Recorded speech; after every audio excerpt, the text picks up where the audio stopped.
نن د سره هغه تاثیر لرونکې خبره شریکوم چې خپل استاد ماته کړې ده.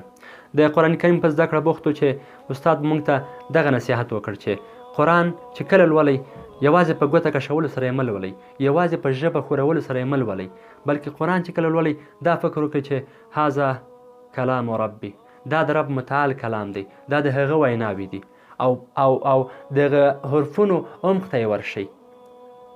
یوازې د تجوید ویل، یوازې په آواز ویل مهمه نه دي، مهمه دا دی چې د قرآن کریم په آیاتونو باندې، په معنا باندې، په مفهوم باندې موږ ځان پوه کړو.